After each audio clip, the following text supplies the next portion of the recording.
Welcome back to Gears of War 3 Raam's Shadow. Pedro, I just noticed something. The loading font, the font and the size of the loading bit for the loading screen reminded me a bit of the one for Sonic 06.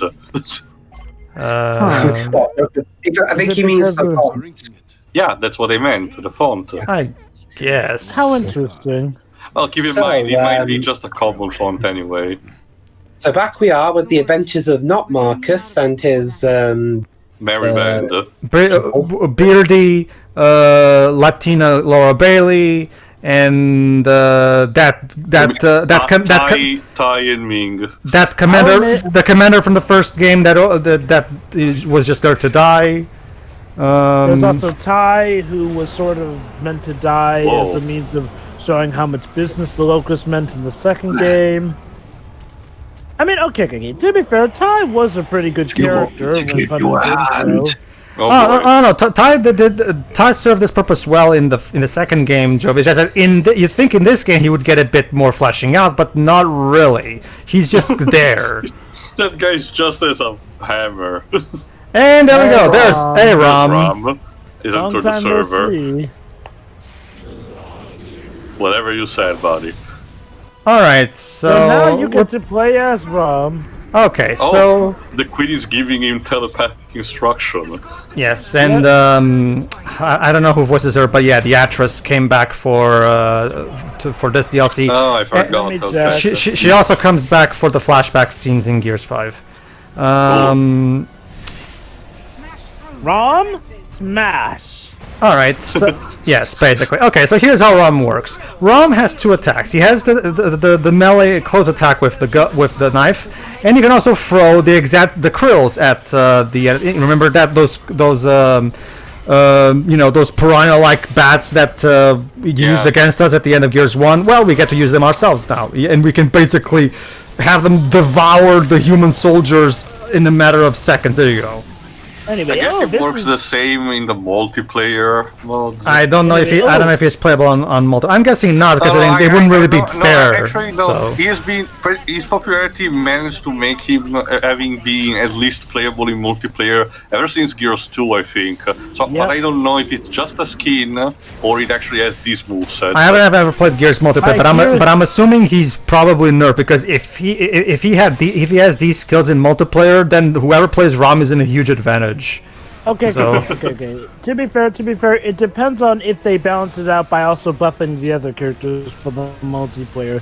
The way multiplayer in these sort of games works is often how a character operates in single player may differ from how they operate in the multiplayer, and more often than not, they're buffed for the multiplayer. These sections also screw up with my my Gears muscle memory a bit because usually when I see the other Locusts, my first instinct is to attack them. But no, I keep remember. Oh wait, hold on. Hey Einstein, I'm on your side. No, Raam, you will not be submitting to team killing. Anyway, check these characters more.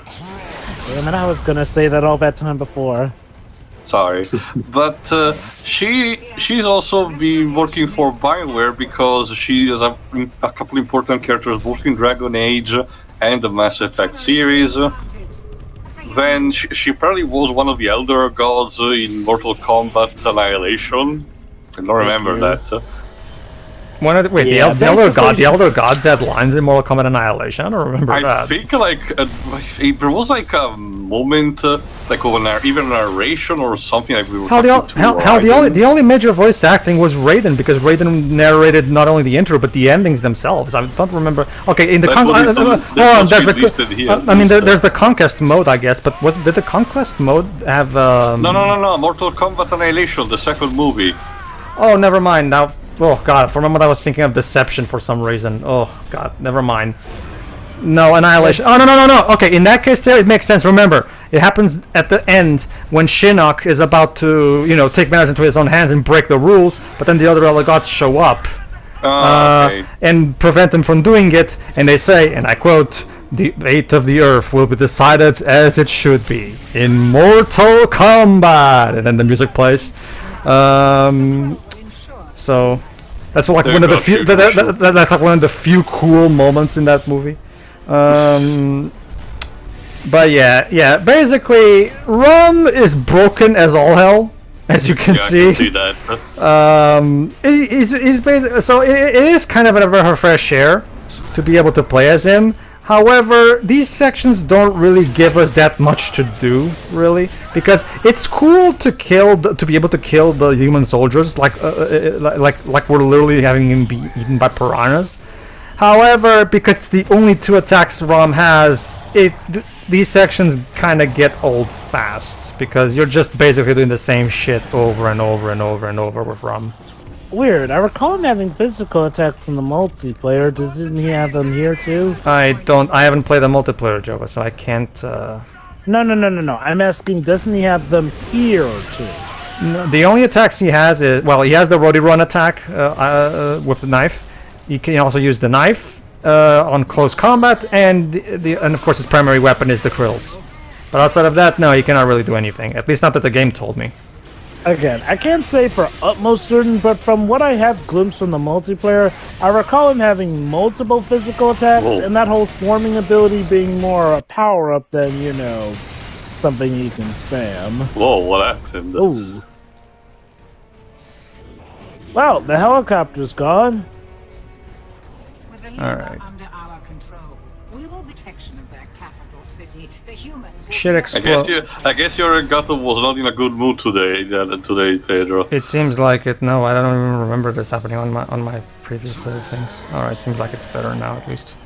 Jesus Happens Christ. to the best of us. Jesus Christ. Fortunately now I'm recording on. I'm using only my 2,000 euro more powerful PC to record. So now, fortunately, this shouldn't be a problem in the future.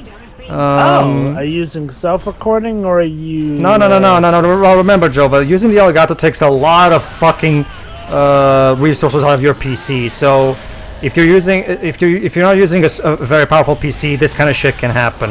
So It's very suggested. For example, what they do is to close every other application before they start recording. Well, recording HD footage off a console is not for everybody, Jova. That's kind of how it is. Yeah, it kind of goes without saying. But yeah, back to now that this thing has corrected itself. Or yeah, Mauler Elite. Yeah, we can actually even see the name of each of these locusts that we have.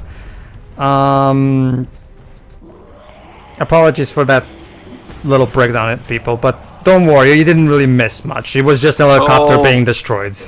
So from what I take, you're just basically placing these the plant-like enemies of when you fought in the first game all over the place. There you go, see Kryll finger, to unleash your Kryll shield. There you go, so basically, it does have a shield. Yeah, I forgot about the shield, actually. That's the thing, I don't even use that shield, because Raam is so broken, I don't even need the shield, to be honest with you. Maybe it's more useful in the harder difficulties, yeah, but... I guess it helps because you're playing in casual.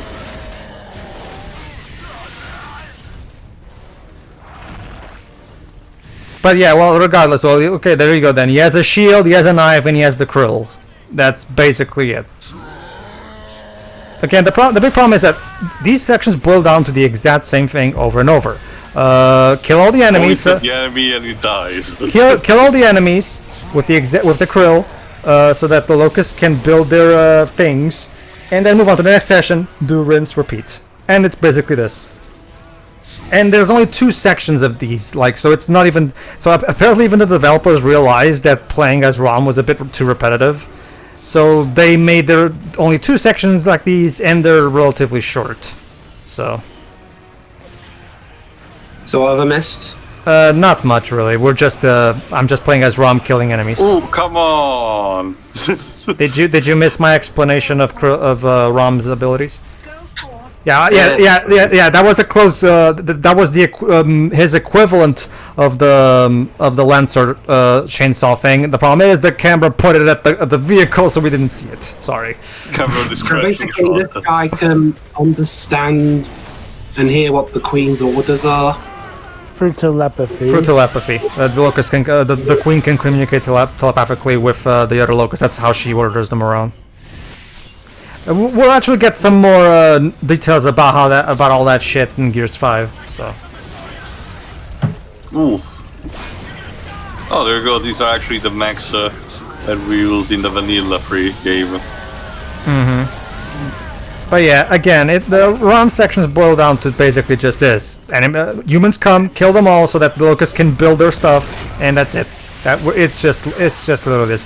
Again, it's really cool at first when you're killing all these humans using the Kryll. Again, the novelty runs fast. I can see that. Yeah, the novelty wears off really fast, and you're basically just doing the same loop, the same short loop over and over and over. Like, it feels like it would have been cooler if instead of playing as just Raam, we would have played as some of the other Locusts. There is one little section in Gears 5 that does something like that. The problem is it's very short and limited. So, like, it feels like it was just, kind of like thrown in there. Yes, Maleficent. She pretty much is Maleficent, especially when you learn her backstory in Gears 5. Well, if you're talking about the 2014 feminist revision version of Maleficent, then yeah, sure, I guess. Wow. Pedro, that's kind of the one in the public eye. I guess. I still can't believe that Namor actually likes that version of Maleficent. When the first rumors about the Disney oh, no, it's cutscene, we'll mention later. So, back with our merry band. Honest. We left them off. So there you go. Bad juju. This is another thing that I have. This is another thing that I have. Hey, like, guy, you're kind of obscuring the view there with that bat of yours. This is another thing, by the way. Like, what Raam and his troops are doing doesn't really have anything to do with Beardy's squad. I forgot again. Do we actually ran into Raam at some point? We do. Oh, okay. But would have been hilarious if it was like, oh, we actually never meet. Oh God! We just do. Reminded me. We do, and to be fair, there are going to be moments where we're trying to undo the damage that Raam has just done in the sections where we played as him. But it's very superficial to me. I kind of wish they would have meshed the two plots a bit better, to be honest. I like this concept on paper, two stories parallel going around, and you have to see the outcome eventually when they have to interject, and possibly one side cleaning the mess of the other. But I think I get what you mean with the idea that it should have been done better. It's mostly just done in a superficial way, not in any kind of meaningful, deep way, really. It's just there as look, this is going on at the same time, and you're visiting the same places as the other did. It's nice, I guess, but I don't know. I do wonder if Epic Games had like this kind of idea in order to spice things up with, with narrative and for potential future games. But after this, they basically gave up because, as you said, they realized that it was too expensive and too consuming making Gears games. After Judgment. I mean, remember, Epic did still make one more Gears game before. Judgment, Judgment was more like stumbling, because I do remember remember that back in the day, after 3, I mean between 3 and Judgment, there were a lot of rumors floating around that the staff was not happy, that we're not sure to make a new game, that potentially we would have sold their IP to Sony, but like negotiation and stuff. It was very clear that Cliff, after 3, Cliff didn't really want to make any more Gears games. It was the end to him, you could clearly tell. And apparently in recent times he showcased that he wasn't really great at making games in general, but I digress. Okay. Tio, when it comes to Epic Games sort of, ridding themselves of Gears, for me, the research seems to always culminate to being more a case of them just being done with the franchise as opposed to, it becoming too expensive or hard for them. I can understand that, like, going after 3. Especially, although I actually did check this while rendering the first game's parts. Apparently, Gears as a concept started off as a spin-off of a real tournament. I think it had like another name, like Unreal Revenge or something. But it was actually, abandoned for a while and then brought back after development of Unreal 3, Unreal Tournament 3. It was a combination of two factors. One, Cliff and about half of the development team left Epic after 3 was done. And the remaining members didn't care much for continuing the series either.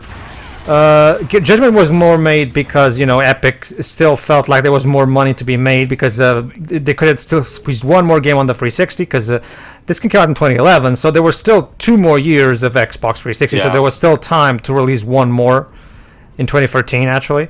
Unfortunately, it's this kind of not paradox, but the kind of bittersweet moment that I noticed happens in pretty much every console's life. The last couple of years, the one who transition into new generations, usually are the ones where some of the best titles for the console actually come out. Because it happened with at least the PS2, it happened with the PS3, it happened arguably also with the Xbox 360, Oh, it and happened with the I'm gonna Nintendo bet it's gonna happen as well with the PS4. I'm gonna disagree with you there personally. Like, I don't care much for any of the final years of 360 games. And Gears of War Judgment, I don't care much for. From what I've heard, apparently Fable 3 wasn't that great. Oh boy, people hate. I argue. Well, okay. I guess if I had to be very, very nice about it, it had the better graphics of the series until that point. But Judgment? Unfortunately, no, talking about Fable 3. Fable 3. I don't know. Anyway, it's I actually do own the first Fable because it was offered to me on the April Games with Gold. I think you're having the remastered edition, which I don't know. I actually don't know how much of a degree of changing the texture it has. I've looked into it actually. The original Xbox version is available on the 360, so I could get that one as well if I want to. From what I've looked into, people don't really mind either version, and not to mention, unlike the original Xbox version, the 360 remaster has the extra content from the PC version. Mm-hmm. So it's overall regarded as the definitive console version. And from what I've looked into, fans don't really seem to have a problem with the new graphics. It's a change in art style, but it does feel like fans don't really mind either way. At least not that I've seen. Like, I've tried looking into it, and if I recall correctly, the changing graphics are to make it more uniform with the art style that the series had. With 2 and 3. I can understand that. Usually, the consensus that I know is that the series essentially peaked at 2, and 3 was much of a downgrade in terms of narrative and gameplay that people just gave up afterward. I can kind of understand that because Konami did the same thing with the first 2 Metal Gear games, where they replaced Mel Gibson's Snake with the actual Snake that Yoshi Shinkawa drew in the first Metal Gear Solid. To make it more consistent. So I can understand that, and it's a good thing to do in specific cases. I don't know. Why not? I'm surprised they didn't do something like they kept Snakes as Mel Gibson looking Metal Gear 1 and 2, but in between games have it like saying, Snake had plastic surgery or something. I mean, I would say it's too far-fetched, but for the standards of the series, it wouldn't be too much. Not really, no. But no, personally, too, I'm more fond of the mid-gen games of the 360. Games like Lost Odyssey, this game, Gears 3. Games that back when Peter Moore was the one in charge, because Peter Moore is regarded as the Peter Moore era is regarded as the golden era of the 360 console. Okay. And there's also the hold on, one at a time, guys. Sorry, go on. It's like I say though, Peter Moore was quite possibly the strongest driving force that the Xbox brand had. Yeah. Why? He was motivated by vengeance. Yeah, no, that's true. Dreamcast. It's not just that, but Microsoft were hungry. They really wanted to beat Sony, and that's why they went out of their way to even give Nintendo a boost. Basically, to give you an idea, there was once an interview this was after the whole $599 fiasco with the PS3, where Microsoft was so confident against the PS3 that Peter Moore even said in an interview, and I quote, "For the price of the PS3, you can buy both a 360 and a Wii, and it will still be some money left over." So they were so confident against Sony that they even gave Nintendo a boost.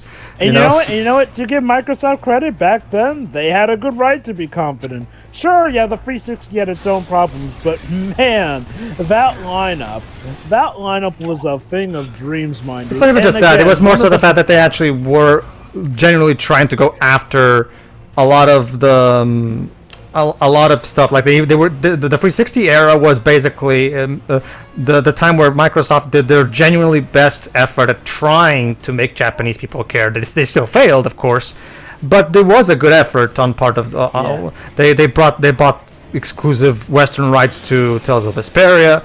They bought they financed Sakaguchi's first two Mistwalker games. So they did but make also the first release of Star Ocean: The Last Hope for Square Enix, and the exclusive that still hasn't been re-released to any capacity, Infinite on Discovery. Never heard of that one. Isn't that on the backwards compatibility at least? It should be, I think. I haven't played it for this very reason, Jova, but it's one of the games that I hope is getting a remaster anytime soon, or at least just a simple port, like the Last Remnant. It's what is the premise? Sorry? What's the premise? The premise too. Oh, okay. No, basically, it's kind of like dungeon crawling, basically, but Tri-Ace, but it the Tri-Ace style, which means more action, and the difficulty curve that becomes increasingly, higher as it goes on. Mm-hmm. All right. So anyway, Tio, you had something earlier you wanted to talk about? Oh, yeah. Another thing. The Xbox One Killer Instinct game that was originally supposed to be released at the tail end of the 360. This is also because actually Maximilian, which also worked on later parts of the game, actually got the footage to look at, and it was supposed to be launched at the tail end of the 360, but was later repurposed for the launch of the Xbox One, which makes more sense, giving a bit more interest for the console launcher. But ideally, that would have been also a stronger launch for the tail end of the console. Keep in mind, also, it makes sense to be launched. It made sense for it to be repurposed for the launch of the Xbox One. Woo! For the sake of giving the games as service, type of which worked out in the end, because it managed to have 3.5 seasons worth of character updates and all, and everyone was super pleased by the end of it. Remember, Teo, the only real major first-party release that Microsoft had during the last 3 years of the 360 was Gears of War Judgment, because remember that was despite hardcore uninterest, the Kinect did sell a lot of units, so Microsoft focused a lot of Kinect on the later years of the 360. Yeah. I think Star Wars Kinect actually was one of the later releases. Remember, Rare was forced to make two Wii Sports ripoffs. Kinect Sports and Kinect Sports Rivals. So I've said it before and I'll say it again. Even Namco Bandai wasn't saved by it because we were forced to make a Dragon Ball game for the Kinect. Ooh. And the best part of it is we get a terrible OVA to go through it. Did you know that Bardock was sent back in time instead of it's fucking fan fiction. Well, it's fan fiction that they wrote. Oh no! Oh, yeah, wish we could have saved everyone, whoever it was. All right, cutscene. And there you go. Good job, Jace. Thanks for contributing absolutely nothing to this narrative as well. Jace. Is that it? He's gone. No, he's gonna show up later, but yeah, much like with the main campaign, he doesn't really do anything in here either. So, goodbye, Mr. Chase. Character. Anyway.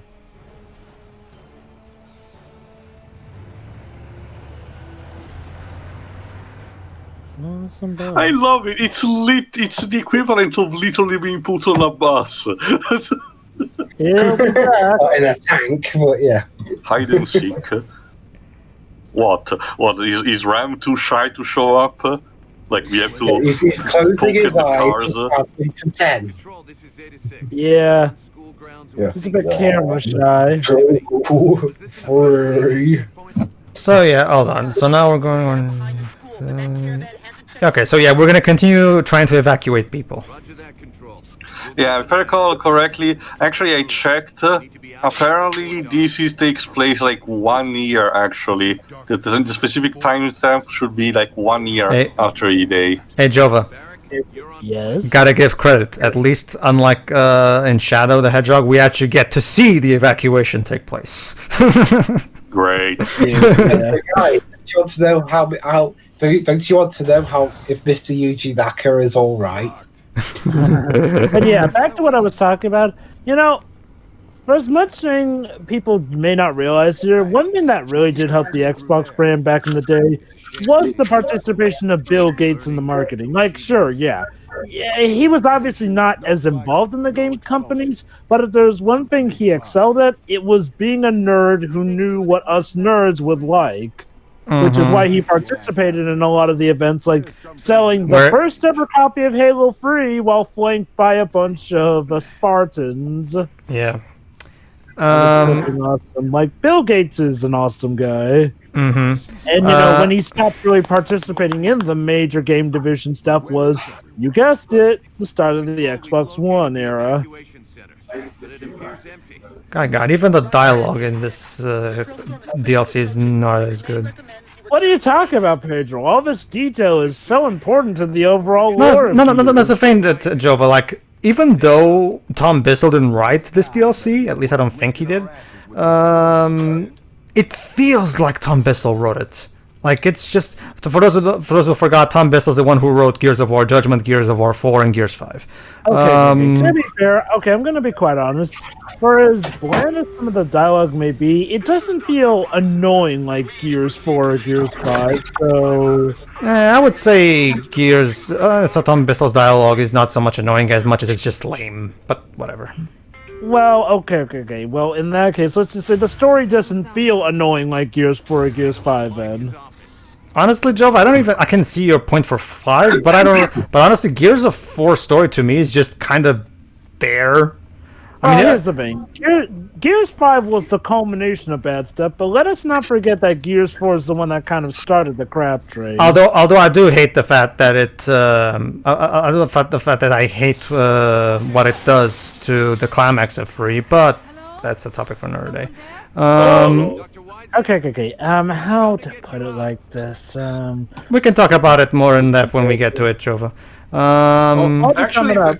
I'm just summing it up, though. Gears 4 was the start of the Gears' downfall, though, and it shows. I would argue Judgment was, because even Judgment was very, very mediocre. Well, okay, Judgment, you could say, was on the neutral, and, like, technically, it didn't really affect things, mainline, series-wise. Like, at worst, you could say it was an experiment. True, but Cole is so bland in that, and that's criminal to me. Oh, yeah, fair enough. But I mean, you know, again, we could at least argue that was like, you know, different writer, but it was spin-off territory. But that's the thing, Joe. Like, he wrote Cole better in Gears 4, so I mean, he's not as good as Joshua Ortega was, but I chalk that up to somebody slapping him after Gears Judgment and forcing him to write Cole better. I mean, I get that Gears Judgment takes place a few years before Gears 1, so you can make an argument that Cole hadn't quite developed his common persona yet, but I don't know. Okay, let's compromise. Let's agree that, yes, Gears Judgment was the start of the downfall, but it wasn't really apparent until Gears 4. Well, Gears 4 was just a case of, like, they had no idea how to continue this story, so... and then Gears 5, they did get an idea. The problem was that it was all the wrong idea. Yeah. Anyway, there is something actually relatively recent tied to Gears 3, because into first 2017, but later, practically very near as we're recording, because second half of May 2020, there was some footage of Gears 3 running on a PS3 that surfaced on the internet. Yeah, I saw that too, yeah. According here. The footage was confirmed to be legitimate and appeared to be from a data breach Epic suffered in 2011. but Kotaku confirmed with Epic Games that the source of the footage was not from an unannounced port of a game on the PS3, but was from a test of the Unreal Engine. Epic called the software, quote-unquote, a byproduct of Epic's internal Unreal Engine 3 testing process, which utilized both Gears and Unreal Tournament. It was never part of any actual product work for PS3.